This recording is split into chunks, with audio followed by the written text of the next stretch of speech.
You don't need fancy plates or the latest baby items when starting solids with your vegan baby.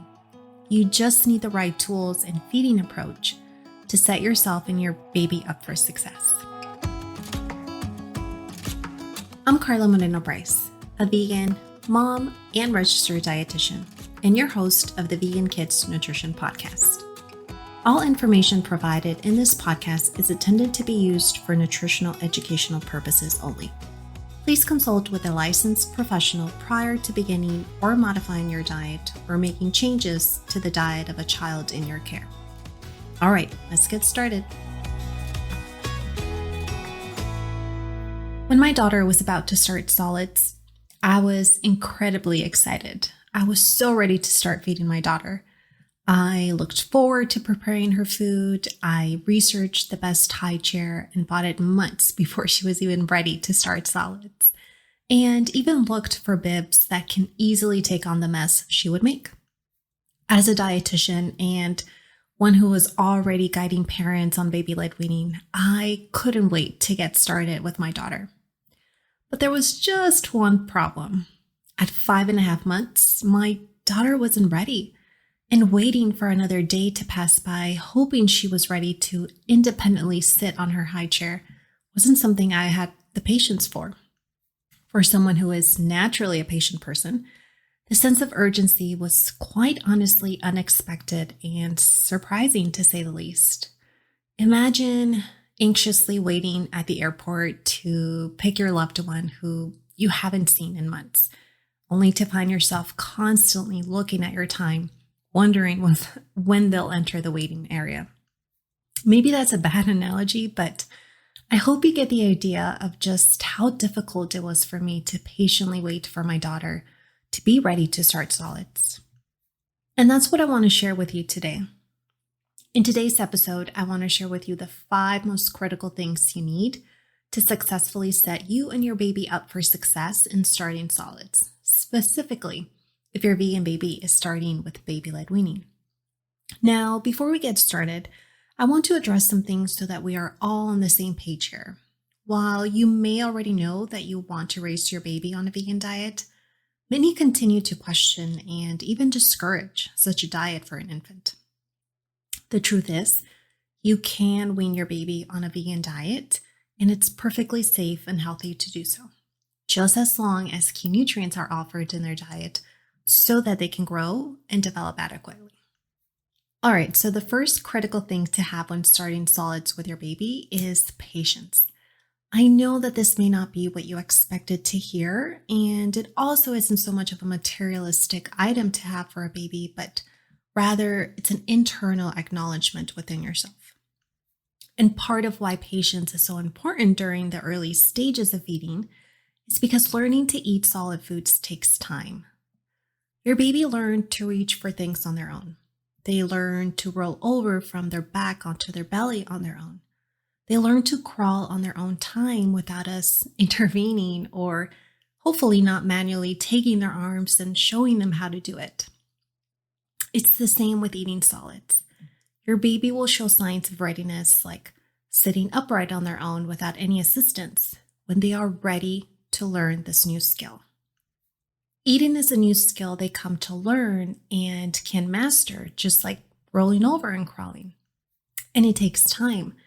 I remember just a few weeks after my daughter started solids, I was sitting next to my daughter while offering her a meal at her high chair. And after quite some time, I remember feeling disappointed and I just started crying. I was emotional because I felt an incredible sense of responsibility for the fact that my daughter kept squishing her carrot wedges without being able to bring anything to her mouth. She kept pushing food out with her tongue and just spitting out her food. I took it personally. And I remember looking over at Luke, my husband, and asking him, "What am I doing wrong?" I had this incredible vision of my daughter grabbing food and eating well that when that expectation wasn't met for me, I couldn't help but take it personally.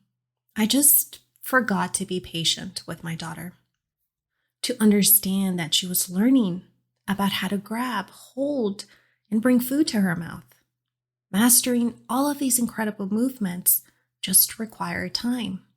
So if your vegan baby doesn't eat the way that you envision or want them to, know that they're learning, and the most important thing you can offer to them is patience. I know it's hard, but it's so worth it. The second thing to have when starting solids is to trust the process. This is very similar to having patience.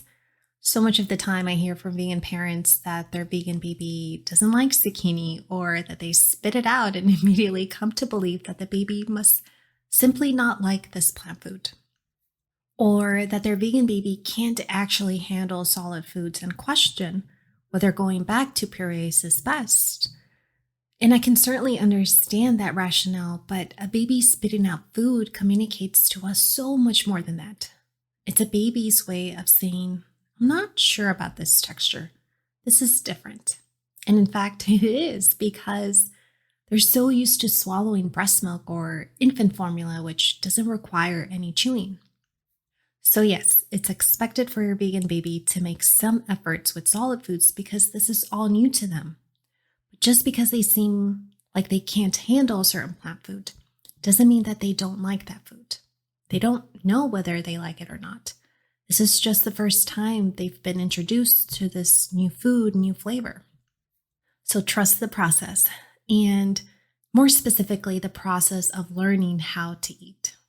Oftentimes, we focus on achieving the results of our baby being able to eat well and to handle eating at a certain age. And when our baby can't meet that expectation, feeding becomes a bit frustrating. It becomes a negative experience for everyone involved in the feeding process. But I encourage you to trust your baby. Trust that your vegan baby can learn on their own how to handle and like different plant foods at their own time. When you trust the process of learning how to eat, your baby feels more confident in themselves to handle foods and associates eating as a positive experience. Speaking from my own personal experience, trust the process and feeding will become a bit less overwhelming. All right, moving right along. The third thing to have when starting solids is a good high chair. In the world of baby items, there are hundreds of different high chairs available to us. A simple Google search when you type best high chair for baby will result in hundreds of articles talking about different brands, colors, styles, price, and so much more. And while these articles are helpful and give you an idea of where to start, they don't talk about the one fundamental element that actually helps your vegan baby, and that's the ability to eat. While there are an incredible number of high chairs on the market these days, they're not all created equal. Many high chairs aim to make our work as a parent easier in the sense that they are manufactured to make it easy to clean or be able to fold and put away during non-meal times. Now, don't get me wrong, these are amazing features to have in a high chair, but they don't address the safety, comfort, and positioning that your vegan baby should have to be able to master the art of eating. When starting solids with your vegan baby, how your baby sits in the high chair is incredibly important and should take priority when considering a high chair. And if you're part of the Vegan Baby Led Weaning program, a course that teaches you all about starting solids and nourishing your vegan baby, you know we go into this topic in more detail so that you can set your baby up for success from the very beginning. Now, to give you a sense of understanding, I want you to quickly visualize how you sit at the dining table at mealtimes. I want you to picture yourself sitting on your chair. Where are your feet positioned? Are they hanging around or are they supported on the floor? Perhaps they're even supported on a bar if you're sitting on a stool. Now let's come to your hips. Are they at a 90-degree angle or do they sink back on the chair? Now let's move a little further up to your shoulders. Do they have some room to move around or are they secure to the back of the chair? Can you visualize how you sit down for meal times, almost leaning a bit forward to help you bring food to your mouth? How you sit in that chair determines how well you can bring food to your mouth without any distractions, discomfort, or challenges in actually enjoying your meal. Many times when I work with parents and they come to me with their vegan child having eating difficulties or even picky eating, a lot of the times the problem is how they are seated in their high chair. If your baby or toddler is uncomfortable in any way, or it makes it very challenging for them to reach for their food when seated on their high chair, the last thing they want to do is eat. Now, you're probably wondering, all right, Carla, so what is the best high chair for my vegan baby? While there are just a handful that could work, the only one I recommend to parents is the Trip Trap high chair from Stoke. It is a bit of an investment, but that investment is so worth it because the better your vegan baby is seated at meal times, the less feeding issues you may encounter later on. In fact, this is the same high chair I used for my daughter, and it's still the chair she uses at meal times because it grows with your child. The next and fourth thing to have when starting solids is an open cup. When I work with vegan parents just starting solids, a few of them have attempted to offer liquid to their baby in a cup, but more often than not, the cup that is used is not developmentally appropriate.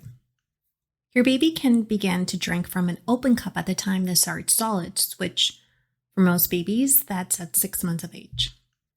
I don't recommend the 360 cup or a sippy cup. Again, just like some high chairs, this is to make our life easier by not cleaning up messes, but it doesn't benefit our baby. They learn to rest their tongue differently and use their oral muscles differently to suck liquid out of the cup, potentially causing problematic drinking patterns throughout their childhood. I'll leave a link in the show notes to the open cup I used with my daughter and the one I recommend to parents as well. Just remember to give your baby time to learn how to drink. Like eating, this is all a new skill they must learn, not just on how to hold the cup with their two hands, but how to tilt their head back and swallow. They may cough a lot at first and make spills, but this is all part of the process of them learning a lifelong skill. All right, and the final thing to have at the beginning of your baby-led weaning journey is the nutritional foundation that helps your baby thrive on a vegan diet. In the Vegan Baby-Led Weaning program, we cover all the necessary nutrients and supplements that your vegan baby needs to grow and develop properly. But I want to highlight one important nutrient that is crucial in having a strong nutritional foundation, and that is dietary fat. Some of the vegan parents I've worked with in the past emphasize introducing vegetables and fruits to their baby, which are important plant foods to introduce at the start of solids, but they aren't the priority when it comes to nourishing your baby. And this is because fruits and vegetables lack sufficient calories to support your vegan baby's growth. They provide an array of vitamins, minerals, and overall health-promoting benefits, but served alone, they don't provide the energy that your baby needs to thrive on a vegan diet. Instead, focus your vegan baby's first foods around plant foods that offer fat, such as avocado, tofu, and nut or seed butters. Infancy is a time of rapid growth, and just like iron, your vegan baby needs adequate energy to not only support their weight and growth, but also their neurological development and brain function. About 40 to 50% of your vegan baby's energy should come from fat. And while this can be met through breast milk and commercially prepared infant formula, solids should still prioritize this nutrient. You can still offer vegetables and fruits, of course, but focusing your meal planning around plant foods that offer fat is important. So while you may hear that vegan babies develop slower compared to babies not following a vegan diet, this is just not true, as long as adequate nutrition like dietary fat is part of a baby's solid foods. And if you're curious to know what other first foods you can offer during your vegan baby-led weaning journey, I'll leave a link to this topic in the show notes. You don't need fancy plates or the latest baby items when starting solids with your vegan baby. You just need the right tools and feeding approach to set yourself and your baby up for success. That is, to trust the process and have patience with your vegan baby learning how to eat, Remember, this is a new skill that they must learn to master, just like rolling over and crawling. It requires time, and showing trust will help your vegan baby learn to eat a variety of foods. Also, consider an appropriate high chair so that your baby sits comfortably and safely to enjoy mastering the art of eating. If their feet, hips, or back are not aligned appropriately, this may lead to certain feeding issues later on in their childhood. And by including dietary fat from avocado, tofu, and nut or seed butters in your baby's meals, you'll ensure that they'll thrive on a vegan diet. If you haven't already, grab my free vegan baby led weaning guide to starting solids, where I walk you through how to get started, from how to know when your baby is ready to start solids, how to ensure a food is appropriate in size and texture to prevent choking, nutrition guidelines, and portion sizes. With this guide, you'll have more clarity on what to focus on so that you can feel less stressed and more confident starting solids with your vegan baby. All right, my friends, that is all for today. I'll talk to you in the next episode. Bye for now.